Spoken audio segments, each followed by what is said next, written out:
E aí pessoal, beleza? Sejam bem-vindos a mais um Fiados ao Papo. Eu sou o Cris e hoje eu estou muito feliz em receber a Josiele França. Tudo bem, Josi? Tudo bem, Cris. Josi, você é mentora financeira. Exatamente, educadora financeira. Bacana. Hoje, aqui no Fiados ao Papo, a gente vai falar sobre um tema muito interessante, ligado agora ao fim do ano, finalzinho de ano, que são as rendas extras, tá? Mas antes de a gente começar, se apresenta pra galera, conta um pouquinho da sua trajetória, fala sobre você pro pessoal. Claro, eu sou formada em economia, então sou economista e educadora financeira. Hoje eu trabalho com as mentorias financeiras. Eu me formei em 2015 como economista. Desde ali, de muito novinha, já sabia que eu queria fazer isso. Gostava muito dessa ideia de entender como funciona o dinheiro, queria saber como que o dinheiro circula na economia, né? Ficava pensando, por que não, simplesmente o governo não vai lá e emite nota, né? Não era tão mais fácil. E aí eu quis entender... Por que não imprime dinheiro, né? Seria tão mais fácil. E aí queria entender como isso funcionava, então decidi fazer economia. Mas por muito tempo eu não fui trabalhar na área. Fiz economia, mas não estava ali trabalhando com isso. Tava trabalhando com o quê? Compras. Compras? Isso, numa indústria de azeitonas. Inclusive, até hoje, ainda trabalho nessa empresa. Hoje, minha renda extra é a educação financeira. Nesse momento, eu estou em transição de carreira, então deu certo, né? Tô dando certo. Então, por isso, é um assunto que eu gosto tanto, a renda extra, porque realmente mudou minha vida. Então, é um assunto que as pessoas me vêm falando com frequência. Depois que eu me formei, em 2019, fiz um curso de autoconhecimento. E foi aí que eu percebi que eu estava fora do meu propósito, que eu precisava me encontrar, e foi através da educação financeira que eu me encontrei e comecei a trabalhar com isso já há 2 anos. Um curso de autoconhecimento? Um curso de PNL. Como que funciona? Foi um curso de dia inteiro, sabe aquele curso que você conta a sua vida, que você destrincha tudo que está acontecendo, que você mexe em todas as áreas, coloca tudo na mesa. E você entende o que está faltando na tua vida e começa a procurar e trazer um pouco mais de sentido, digamos assim, né? Entendi. Foi aí que eu me encontrei. E hoje você tá, como você disse, está fazendo a mudança. A transição de carreira. Você faz consultoria? Isso. Por que você optou pela consultoria? Porque é a forma mais fácil que eu encontrei de conseguir ajudar pessoas, né? Então, hoje meu trabalho é voltado para finanças pessoais. Tem algumas clientes que são empreendedoras, né? Tem micronegócios, mas meu foco é finanças pessoais, né? Então, é a forma que eu encontrei de entrar na vida dessas pessoas e trazer educação financeira mesmo, fazer com que as pessoas entendam como cuidar do seu dinheiro é importante. E quando a gente fala ali de finança pessoal, finança da empresa, acho que a pessoa tem muito problema em diferenciar, né? Tem. A maioria dos seus clientes devem ser empreendedores, né? Tem né? Na verdade, não, meu foco inicial era pessoas, né? Finanças pessoais, atender pessoas. Mas uma das etapas do trabalho é a tal da renda extra, né? Então, como que o cliente ele vai aumentar as entradas de dinheiro? Porque um dos focos é esse, trabalhar para que a pessoa controle o dinheiro, mas também para que ela produza mais, que ela faça mais dinheiro. Então, um dos focos é aumentar a renda, então muitas vezes a gente acaba procurando rendas extras e essas rendas extras acabam virando negócios. Então, eu tenho casos de cliente que não tinha nada, não empreendia, começou a empreender, montou lá uma loja de louças. Era CLT, era CLT, resolveu exatamente. brincar com isso, e deu assim, certo. Deu certo. Tem cliente que já começamos a trabalhar nas finanças pessoais dela ali, mas acaba que ela leva esse conhecimento todo para a empresa no sentido de uma pessoa que é lá, uma cabeleireira, uma pessoa que trabalha nesse sentido de beleza, então a pessoa acaba levando também esse conhecimento das finanças pessoais para o empreendedorismo. E o pessoal costuma ter muito problema? Acaba confundindo os dois? Acaba, muito. É um dos maiores problemas quando a gente inicia. Quando a pessoa é empreendedora, a gente começa o trabalho, as finanças estão todas juntas ali, né?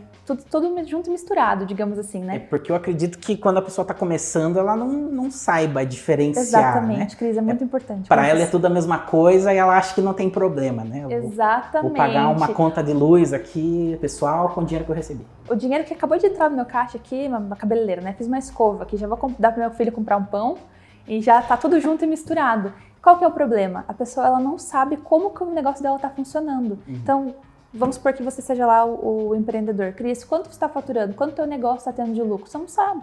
Então, isso é muito importante, que a pessoa já comece, né? Então, até agora, inclusive, eu estou atendendo uma pessoa que está começando. Ela está começando nessa área de beleza. Ela falou, não, eu quero essa instrução para eu começar já certo.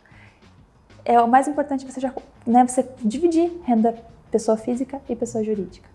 E fica mais complicado ainda a pessoa, ela ter a renda, o financeiro pessoal dela, o financeiro da empresa, e ele consegue ainda ter mais o ganho extra além disso? Precisa de organização. Precisa organizar. Você ajuda a pessoa a fazer isso, certo? Sim. E até aproveitando, falando agora, né, sobre o nosso tema de renda extra, é como que o empreendedor, né, o exemplo de algum dos seus clientes, que a própria empresa agora que ele tem era uma renda extra, que acabou se tornando algo principal. Ele pode ter outras rendas extras? Ele deve, Cris. Eu estava até estudando um pouco sobre isso e vi que tem alguns estudos nos Estados Unidos que falam que lá, os grandes milionários, eles têm no mínimo 7 fontes de renda. Então, 7? 7. Tem a sua principal, que é aquela... é muito dinheiro. É muito dinheiro, né? Porque são milionários, né? Nossa. Aqui a gente não tem tantos estudos. O Brasil, infelizmente, ele não foca muito nessa questão da educação financeira. Você teve educação financeira na escola? Não. Alguém falou um dia, Cris, você vai fazer dinheiro, né? Você vai aprender para fazer faculdade. Não me falaram. Mas como é que cuida desse dinheiro, né? A gente até aprende a fazer. Você foi lá, você aprendeu uma profissão, né? Eu sou economista, não teve economia doméstica na minha faculdade. Eu tive que buscar uma pós-graduação depois, fora, né? E lá nos Estados Unidos não, eles já começam ali a aprender desde muito cedo. E lá, no mínimo, os milionários, eles têm ali 7 fontes de renda extra, e isso é uma coisa mais comum lá. Não tem como você prosperar financeiramente falando, se você não tem mais de uma fonte de renda. Então, vamos pensar pessoas na pandemia, né? A VHSIS deve ter acompanhado muito isso de empreendedores que, nesse momento, precisaram fechar as portas, diminuíram renda. Infelizmente, bem de perto. Né? Então, acho que foi uma das maiores provas de que a gente precisa ter outras fontes de renda, outros lugares onde você consiga fazer dinheiro de outras formas, além do seu principal. Então, você precisa ter um trabalho principal, onde vai te tomar toda a tua energia, mas é muito importante que tenha outras fontes de renda além da principal. Você acha que a condição do empreendedor lá com o empreendedor aqui no Brasil não facilita que lá ele tenha mais renda do que o empreendedor brasileiro? O que facilita mais é a questão dessa mentalidade, né? Então, o que eu vejo nas pessoas? Que elas têm uma dificuldade para lidar com o dinheiro, então elas não estão acostumadas a saber como fazer esse controle, né, do dinheiro. E elas não têm essa educação, essa mente aberta para isso, né? Então, o que eu escuto muito no começo dos meus atendimentos? Às vezes, mas eu não tenho tempo. Não tenho tempo para cuidar do meu dinheiro, para organizar uma planilha, para controlar quanto eu gasto, quanto o meu negócio gasta. Mas, Cris, pensa comigo. Você trabalha no mínimo 8 horas por dia se for um CLT. Um empreendedor trabalha quantas horas por dia? Você conhece muitos empreendedores. 24 horas. Dorme 8 horas, trabalha 16. Isso.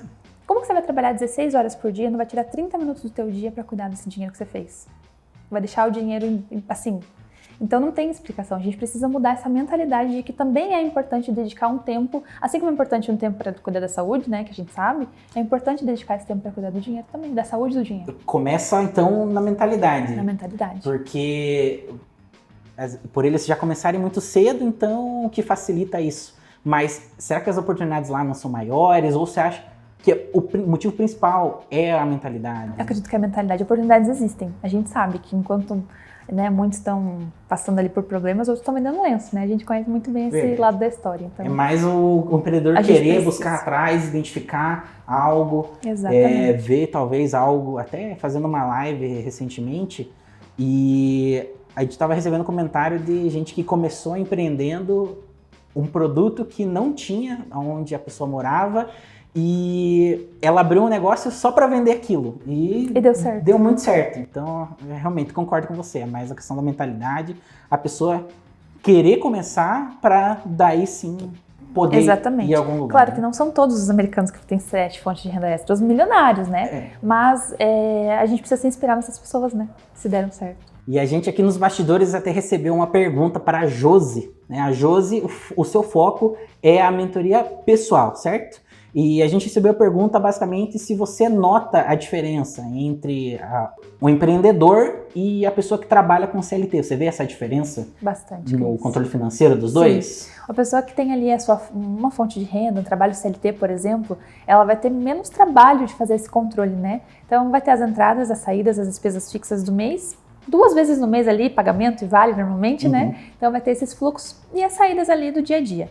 Uma pessoa que tem que empreende, ela tem, além de todas essas entradas, né, além de todas essas saídas de uma pessoa normal, contas do dia a dia, essas saídas do dia a dia de alimento, combustível, tudo mais que todo mundo já tem, o empreendedor tem, além disso, todo o negócio dele para gerir, né? Tem todas essas outras despesas. Então, com certeza, o empreendedor vai ter muito mais trabalho para cuidar das finanças pessoais e do negócio, né? Pensando nisso como finanças num todo, do que uma pessoa CLT. Então, com base nisso, o empreendedor que ele tem a vida dele em a empresa, ele teria um pouquinho mais de dificuldade para fazer essas rendas extras. E ele precisa ficar mais focado, até porque ele já tem toda, né, aquela coisa do dia a dia pensando no como ele vai fazer para faturar durante o mês, né? Então, ele já tem um negócio ali para pensar durante o mês, para pensar em outras fontes de renda, claro que ele vai ter mais trabalho do que uma pessoa que tem ali a sua fonte de renda segura, CLT, que todo mesmo dia do mês ali o dinheiro cai na conta. E aproveitando já novamente o tópico da renda extra, um pouquinho antes você comentou da pandemia, da importância do empreendedor nesse momento tão difícil ele ter uma renda extra, né, para conseguir passar com o mais estabilidade possível, né? A gente sabe que é complicado, mas além disso, né, além da pandemia, qual um outro motivo para que um CLT ou o próprio empreendedor invista em rendas extras? Invista tempo, né? Tempo, dinheiro se desenvolvendo, porque nada vem do nada, né? Então a gente precisa investir esse tempo para fazer isso. Cris, a importância de fazer isso é justamente você ter outras entradas, outras fontes de renda na sua vida. Então uma pessoa que é CLT, se ela perde o emprego, ela tem ali seus benefícios, seus direitos, mas se ela não conseguir algo rápido, ela está à mercê de apenas uma fonte de renda. E a mesma coisa para o empreendedor. Então, se ele tem apenas um negócio, um foco no trabalho ali, e aquela fonte, por algum motivo, seca, ele já não vai ter, né? Ele vai precisar ficar por um tempo sem ter o que fazer. Então, essa seria a ideia de ter outras fontes de renda. Entendi, bacana. A gente sempre está trazendo convidados novos aqui no programa e a gente sempre pede dicas para eles, tá? Mas para você, em específico, eu vou pedir 2 dicas. Duas? Se prepara. A primeira dica é a dica pro dono de negócio, né? Por onde que ele pode começar quando a gente fala de renda extra? Começar olhando para o negócio dele. Começa olhando quais são as oportunidades dentro do teu negócio. Porque, por exemplo, você está fazendo uma coisa, está vendendo roupa, e aí de repente você vai partir para um outro ramo que é abrir um mercado, por exemplo. São ramos totalmente diferentes. Não tem Exato, nada a ver. Então você vai ter que demandar muito mais tempo para estudar aquele negócio, muito mais tempo para correr atrás de informação e de todo um outro universo ali que é um negócio novo. Então olhar para dentro do negócio dele e falar o que aqui dentro desse meu negócio talvez eu estou deixando de uma oportunidade de lado, né? Como você falou, produtos novos foram criados na pandemia, né? Então, e não só no momento de pandemia, mas em qualquer momento, que coisas que eu poderia fazer dentro do meu negócio que me traria mais dinheiro, sem que eu precise demandar de muito estudo, de muita estrutura para isso. Para ele ter um pouco mais de facilidade, é bom ele procurar um ramo mais similar com o segmento dele para ser um pouco mais fácil ter essa renda extra. Mas a gente sabe que nem sempre é assim. Eu acho que alguns empreendedores, eles acabam indo pro lado dessa renda extra, às vezes como mais um hobby, talvez. Essa é uma ótima dica também. Eu penso que o empreendedor ele já está fazendo aquilo que ele, né, que ele gosta. Mas se dá para encaixar um hobby, uma coisa que você gosta muito de fazer, aquela coisa que você fica horas fazendo e nem sente, né? Aí fica perfeito. Eu falo que é a renda extra que você tá ali trabalhando e nem sente que tá trabalhando. Que é a renda extra perfeita. E nem sempre vai ser algo vinculado ao segmento dele. Exatamente. Né? Então eu acho que é mais... São 2 lados, né? Tem a pessoa que vai investir na renda extra pela questão da necessidade, um pouco mais imediato, e tem aquela pessoa que ela tá se preparando e ela pode pensar em investir uma área um pouquinho mais diferente da dela? Com certeza. Vamos pensar assim, Cris.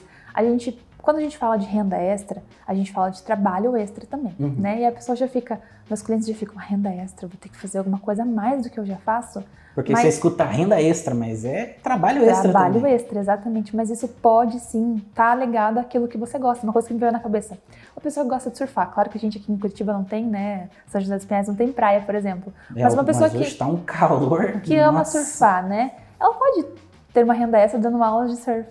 Uma pessoa que gosta de dançar pode ter uma renda extra dando aulas de dança. Então, o que é que você gosta muito de fazer que poderia se tornar uma fonte de renda, algo que você pode ensinar, sei falar inglês, eu gosto muito de falar inglês, posso dar aula de inglês. Então, da gente sair da nossa caixinha e falar o que eu posso fazer que pode me trazer dinheiro a mais para que eu, né, tenha uma fonte de renda extra e nem precise ser um trabalho extra tão difícil de fazer. Pensar fora da caixa, fazer algo a mais, ter a renda a mais. Exatamente. Bacana. Josi, segunda dica, tá? Agora falando sobre o ano de 2022. Dá uma dica aí para o empreendedor, como que ele pode planejar o começo do ano que está por vir. A gente sabe que começo do ano sempre tem muita despesa, né? Nossa. Seja na vida pessoal, seja na vida do negócio, vem as despesas ali que você até espera, mas às vezes as pessoas não têm esse controle. Então a primeira dica é organiza, já começa a pensar nisso. Não pensa só nas vendas de final do ano, já pensa o que vai ser as minhas saídas lá no começo do ano. Cuidado com os gastos de fim de ano. Cuidado com os gastos de fim de ano. Você gasta tudo em dezembro, mas em janeiro chega para pagar. Janeiro, fevereiro e março são os piores meses ali, né? Principalmente parcelou, né? Exatamente, aí fica até mal. Às vezes até ali outubro, novembro pagando as parcelas do IPVA, né, IPTU. Então, isso que é importante, você saber o que vai vir, qual que vai ser o início do ano ali, e aí organizar para que o fim do ano seja... As entradas, que normalmente são maiores, possam te ajudar a compensar as saídas ali do início do ano. Tem um caixa para isso. Maravilha, legal. Obrigado, viu, Josi? Eu que agradeço. Cara, foi muito insight bacana, muitas dicas bacanas. Para a gente poder encerrar com chave de ouro, você tem um recado que você queira para quem está assistindo? Sim, quero dar dois recados. Dois recados. O muito importante é na questão desse controle financeiro. Então, escuto muitas pessoas, empreendedores, falando que não tem tempo, como a gente falou. Você precisa cuidar do seu dinheiro. Você tem tempo para fazer dinheiro, tira um tempo na sua semana, no seu dia, para cuidar desse dinheiro. Se é uma pessoa, né, que não tem tantas entradas, tantas saídas, um dia na semana é suficiente. Se o teu negócio tem um fluxo grande de entradas e saídas, coloca 30 minutos ali no teu dia para fazer essa organização, 15, 30 minutos. Você vai ver que no começo parece difícil, depois vai que vai. Não é algo que vai impactar. Não. Né? Impacta muito mais no lado contrário, né? Positivamente. Não fazer, positivamente. Então, ter esse controle, dividir pessoa física, pessoa jurídica, bem, para que a tua empresa consiga crescer, né, e ter sucesso. A outra dica é pensar em investimentos, né, em fazer renda extra com investimentos de renda passiva. O que seria investimentos com renda passiva? Você investir em bolsa de valores, né, fundos imobiliários, outros investimentos do mercado financeiro que vão te trazer uma renda ali mensal, né, muitas vezes, sem que você precise demandar tanto trabalho para estar ali acompanhando. Então, fazer investimentos, muitas vezes os empreendedores eles pensam assim, mas eu já estou investindo no meu negócio. Tá certo, você tem que investir no seu negócio, mas também pense nesse lado de investir ali nas suas finanças pessoais, ter os seus investimentos ali que vão te trazer renda passiva, retorno passivo.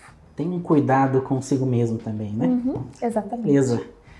Josi, você produz conteúdo no Instagram, faz live, sim, divulga aí tuas redes sociais pra galera, pra Finanças com Josi.